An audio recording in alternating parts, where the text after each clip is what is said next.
Fairbanks Focus Alaska View is brought to you by the University of Alaska Fairbanks, Alaska's first university, and the Fairbanks Economic Development Corporation, bringing economic development to interior Alaska.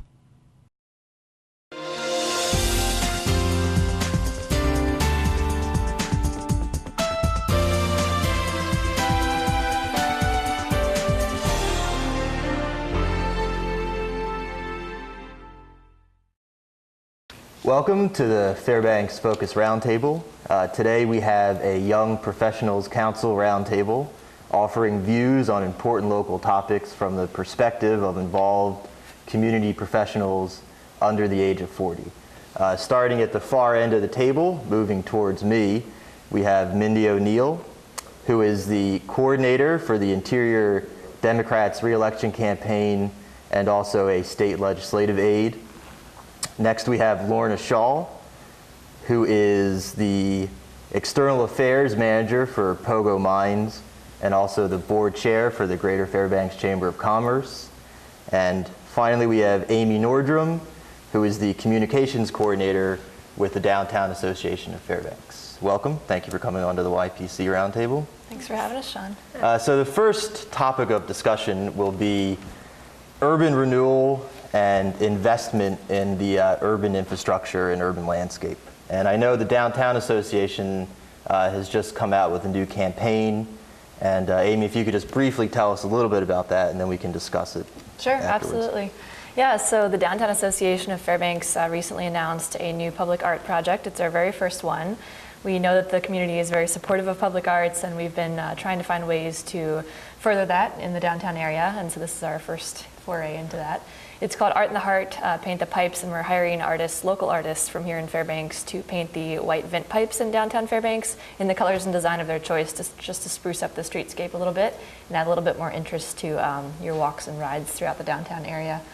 So that's happening before the end of the summer. It's kind of on a fast track, and artists are able to apply with their designs before August 20th at downtownfairbanks.com, and then we'll choose a selection of those designs and they'll be painted before the end of the summer.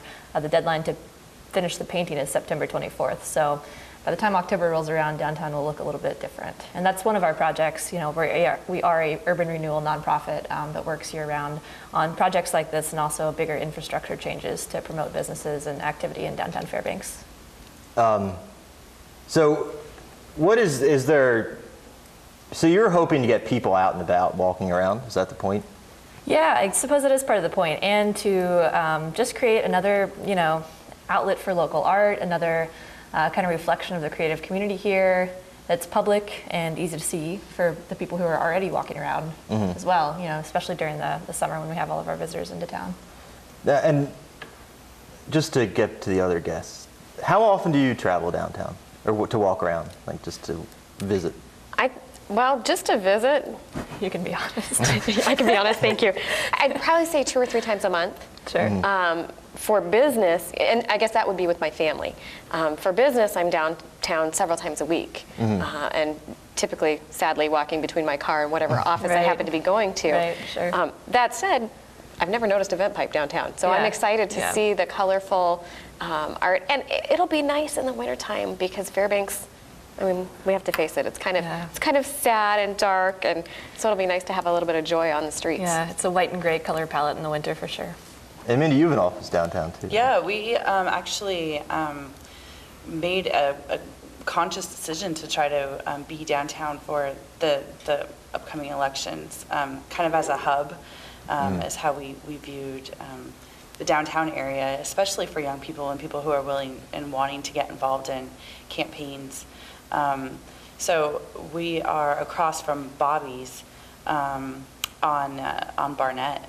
But before that, I mean, I've lived downtown. I'm fairly new to Fairbanks. I moved to live downtown. I still live downtown. So I think it's a really great project. Looking forward to it. It's going to be neat to see that. There's a steam pipe over by Bobby's as well. Yeah. So there's one that you'll probably be visible from your office. And there's one that's already been done or is in the process of being done? We did start a test pipe this week. It's painted by a professional artist here. It'll be part of the installation as well. It's by Nikki Kinney of Gallery 49. But we kind of wanted to do a little test run before we unleash all of these artists onto the steam pipes just to make sure the paint is, as durable and the supplies are all there. And so she's kind of doing that test run for us. She's painting a fireweed design on the pipe located outside of Gold Rush Fine Jewelry, and that's on 2nd Avenue in downtown Fairbanks. That'll be completed probably before this time next week.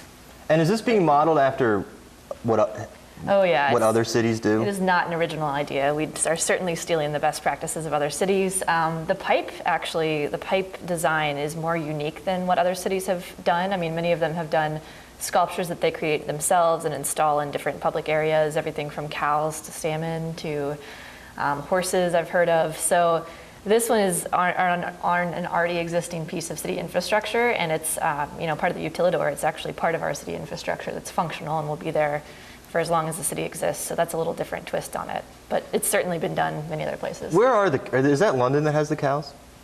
I don't think it's London. But I remember being somewhere and seeing maybe they have them in different places, but I remember it being really, really interesting. Yeah. Like cows on parade or something? It was like all around the city there's a different cow, and it's painted differently. Literally just in a park or like on the side of that's funny. Sidewalk. And so it's kind of a thing where you go and you spot another cow, and you're like, and you go and you look at it and see what that cow is all about. And they're completely different. I mean, they're all the same basic shape of a cow, but they're all painted differently. Yeah. That's neat. Kind of the same idea, I guess. Yeah, and the point with many of these is to set the city apart in a little bit of a way. And the point with the downtown project is obviously to set downtown apart and make it distinct and unique. And the experience there is inherently different than the experience of going to any other part of the city. And that's what we're looking to give visitors and also residents and also employees and also people who live downtown, whether they're young or old.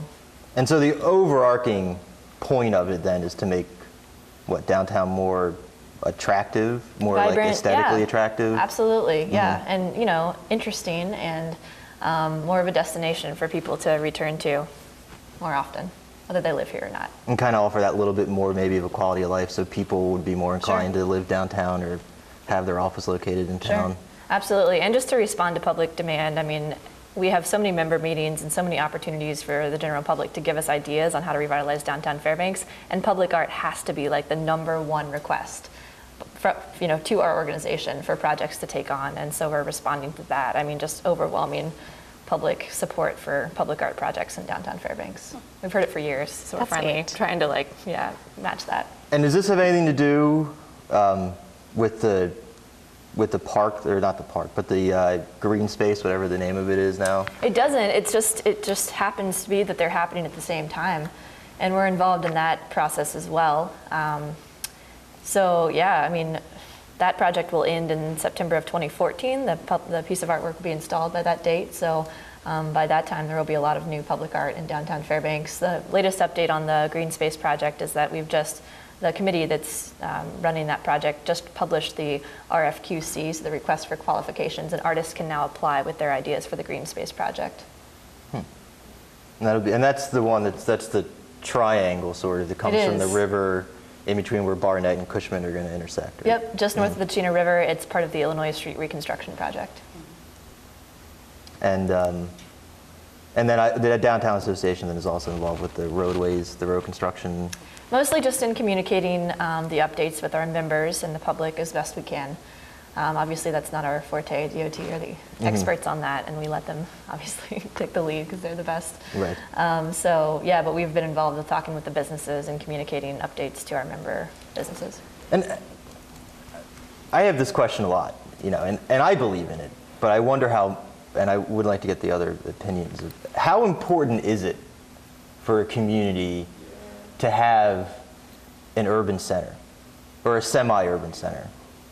Is it that's not decaying, that's taken care of and vibrant and vital and has people walking around and have businesses and stuff? Is that important to Fairbanks, to the borough, or is it not important to the borough, or is it something that can be set aside?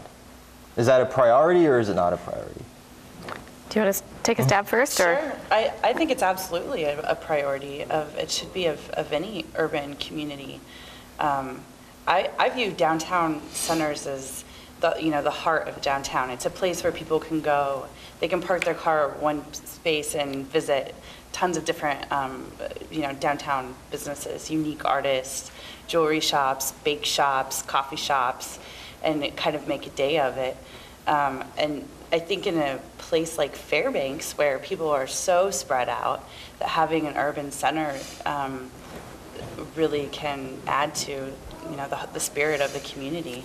So I think it's a great project. I mean, I've seen noticeable differences since I've been in Fairbanks, and I'm excited for how it's going to look. And I agree. I think it's critical for us to have a destination like that. I think both for the visitors who come to Fairbanks. I love Fairbanks. I want to live here, but I hate it when my family comes to visit and they look around and say, why on earth do you stay here? And when they come downtown now, it's a different experience than they've had in the past with the Morris Thompson Center, all the flowers. Downtown has really been cleaned up, and I think that's been good. The other thing is that I have a 7-year-old daughter, and she has recently discovered malls. We were on a trip, and I think we were in Seattle, and there was this mall, and it was an incredible experience for her. She said, well, Mom, why don't we have a mall in Fairbanks?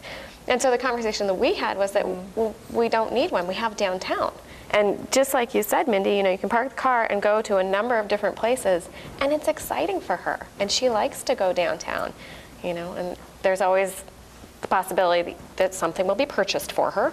Obviously, that's a big part of it, but there are so many places to go, and that's nice. That's true. Yeah, so many places in the country now, they have decaying urban centers, and it's turned into a highway town, where the only place to buy anything viable is on the interstate or on the major roadway that leads out of downtowns. Yeah, and who builds on those interstates? I mean, big box stores, people who, where the ownership is outside of the state or outside of the city.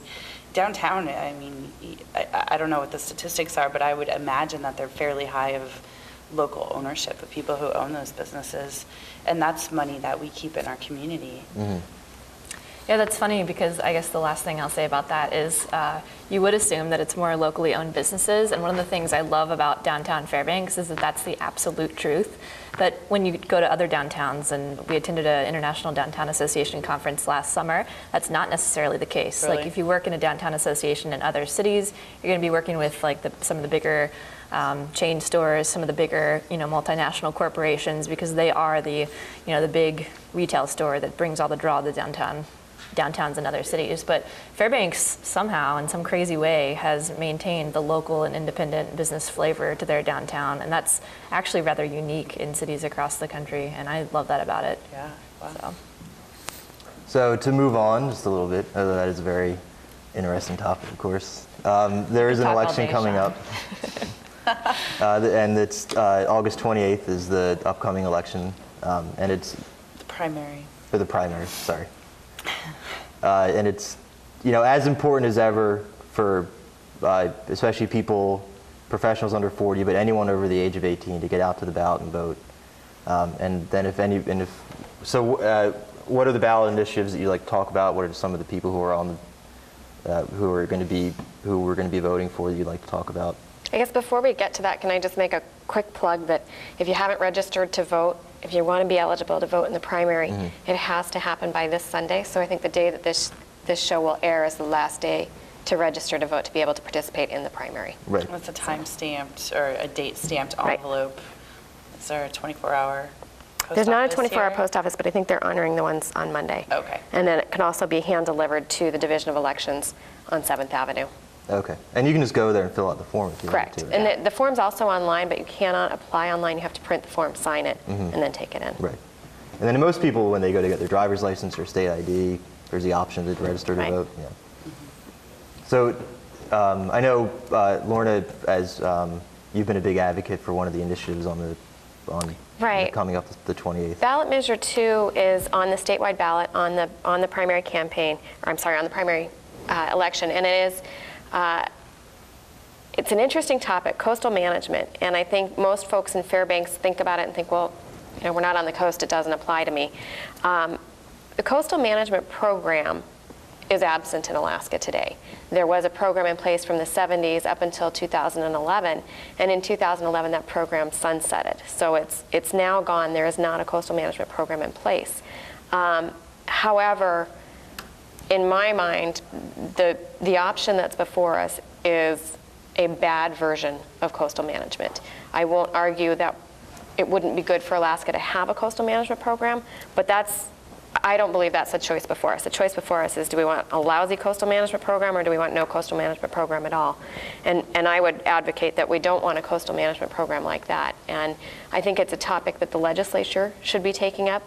There was a solution that came out in 2011. There was a bill that passed the House with 40 votes.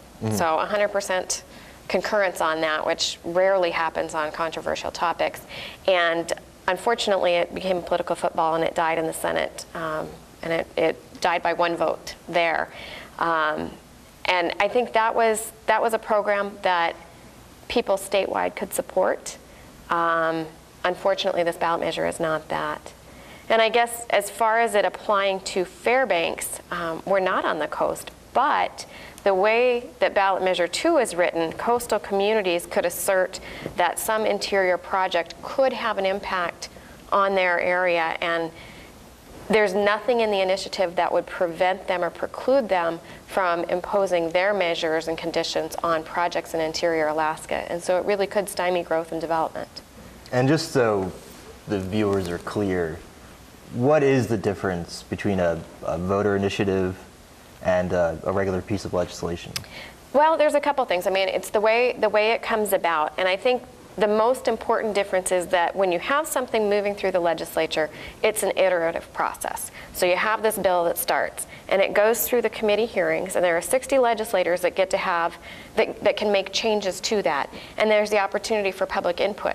With a ballot initiative, your opportunity for public input is the date of the vote. And you get to vote yes, you get to vote no. You can't make minor changes, you can't make major changes.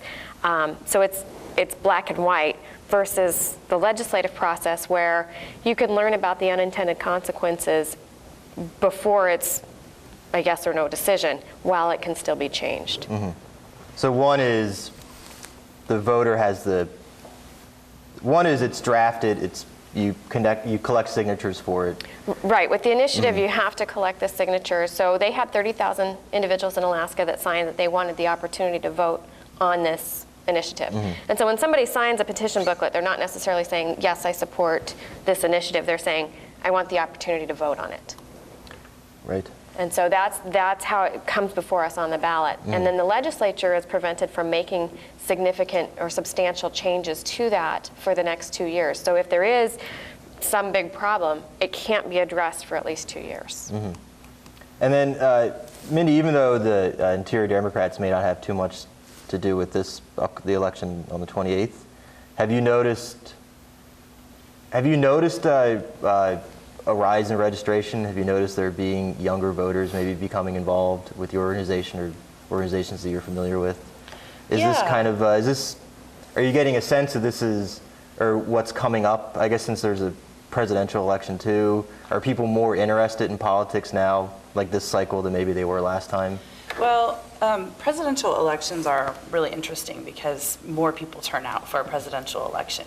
In Fairbanks, the military vote is pretty important, and typically military don't vote in local elections as much as they do in a national debate.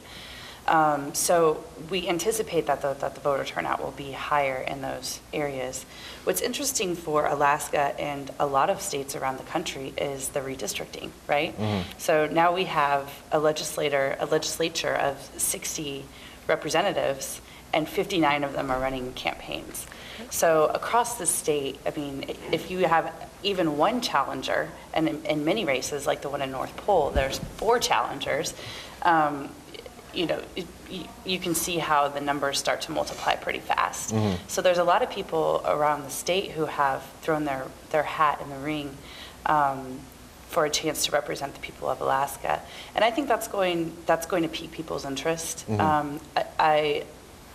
I really think that the voters right now are a little bit overwhelmed from the redistricting process. it's like a game of volleyball, right? It went back and forth. It went to the Supreme Court. It went, back to the Alaska Supreme Court, and finally they're like, all right, we're going to do that. And that was only maybe a month ago. So now everyone's like, am I in the same district? Who's my representative? We don't know. And to be fair, even the candidates are still figuring out what are the personalities, what are the new conflicts of our districts. So it's going to be a really interesting year in that aspect. And the voter turnout is really hard to predict, but typically presidential years are higher turnouts. And I'm glad you mentioned that because of the redistricting, because of the shakeup now that the state has, there's a lot of talk, and I'm sure that everybody's going to be inundated with it, that like now is the time for change. Because you have so many people up for re-election, there's the real opportunity to create coalitions like around whatever topic you believe strongly in, and get these people into the state, like get these people making decisions for the state. And one of the big ones is energy, obviously, the cost of energy, how we're going to get energy to Fairbanks, what kind of energy that'll be, who's going to own it, what that's going to look like. And I guess, and that's, and it's been, a lot of people may think it's been beaten to death. A lot of people may think it's, still a viable and interesting topic. But no matter what you think, it's one of, if not the most important issue right now facing the Fairbanks borough and all of interior Alaska. I think without question, it's the number one issue. I'm sure that you deal with it a lot with the Chamber of Commerce and in your job as well. But, Fairbanks, this community is facing a crossroads bigger than any other community in the state. And that's, do we stay or do we go? And there's a lot of people who are facing that choice. And, it's the responsibility of the people we elect to find a solution that will keep our community viable. And that's a good point. People are making that decision. And I know at Pogo Mine we have almost 350 employees. And we do our best to hire locally, although it is a camp facility. When we hire locally, we're very happy, but what has happened on a number of occasions is we'll hire somebody locally for a position. And because we have the camp schedule, they go to work one day, they might not come home for 2 whole weeks. We have young families moving outside. So they're making fantastic wages that they could live in Fairbanks with. And they're choosing to move to Arizona, Colorado, Montana, places with much lower costs of living. Their families are out there and they're commuting then to work rather than from Fairbanks, from these other cities outside of Alaska. And it's unfortunate, and it's not, I don't think that's a mining problem, I don't think that's a Pogo problem, that's a huge community problem. Absolutely, and it's got to be addressed. And even it's not even the people that are leaving Fairbanks, it's the inability to attract investment into Fairbanks because of energy costs are so high. And it's not only necessarily because energy costs are so high, but it's also this level of uncertainty that Fairbanks has, is that not only does there high energy costs, but there's also no definitive plan of action to go forward. Yeah, there's not a lot of hope. Right. Yeah, and that's what, and that's exactly right. There isn't a lot of hope. And it's not like we're beyond hope or that we're, incapable of creating hope. It's just that whatever has happened legislative-wise, community-wise, plan-wise, nothing is panned out yet. And for, this being the Young Professionals Roundtable, this being to get the opinion and views of people who are under 40, who are, committed to living in Fairbanks and creating a better community for Fairbanks, it's going to drive people out. Eventually you're going to make that decision. This is just too high. Or it's not worth starting a family here. Or it's not worth starting a business here. And for places like, and I'm sure that affects downtown infrastructure. Like how many, the energy source for downtown is mostly the steam or the hot water? Yes. And that's pegged to the price of oil, right? Yes, I think it is. I thought that was coal. Was it coal? Isn't that steam from the coal-fired power It's steam, plant? but I think the utility itself is attached to the oil, so as that goes up and down. But yeah, so it affects everybody, the large swath of the community. It's not only the borough, it's all of interior Alaska. I know, like Senator Murkowski had her big thing on the Senate floor was the price of commodities and not necessarily the interior, but in the in the remote villages and stuff of Alaska, paying $32 for a package of toilet paper and stuff. Well, and they just did this study, I think it was in the Newsminer the other day, that said, Fairbanks utilities are more than twice the national average. And I can't remember, was it 37% higher than the average cost of living in the U.S. to be here at Fairbanks? And that's quite a premium to pay. And you have to decide, as an individual, is, the fabulous winter, but actually the truly fabulous summer, are all of these things worth it? Am I willing to pay a 37% premium to call this home? And I think that, and to tie everything together, sort of, it's that, we have organizations like the Downtown Association who are trying to create a better place for us to live, who are trying to create a better urban center that we all agree is important. We have an upcoming election where, the majority of the people who are making law are going to be running for election. So they're going to be forced to go out in front of people and say what their views are and what their solutions are. And then we have this energy crisis that is, threatening to undermine what organizations like the Economic Development Corporation, the Downtown Association are doing. So it's up to us, this generation, people in our positions, to mobilize and get out and force these politicians to say, what do you think? What's your answer? What's the solution for interior Alaska? I think an important part of that conversation is also coming to the table with solutions that you think are going to work as well. The fact that we have been discussing this for 30 years says to me that there's not really a great plan out there. And if there is, then there's not a plan, there's not a way to execute it properly. So I think part of the discussion, and whether it's energy or anything political, is having people of the community coming, with solutions of how we can make this work. And that's an important part of the dialogue that I think has been generally missing in politics all the way, nationally, all the way down to local politics. Right.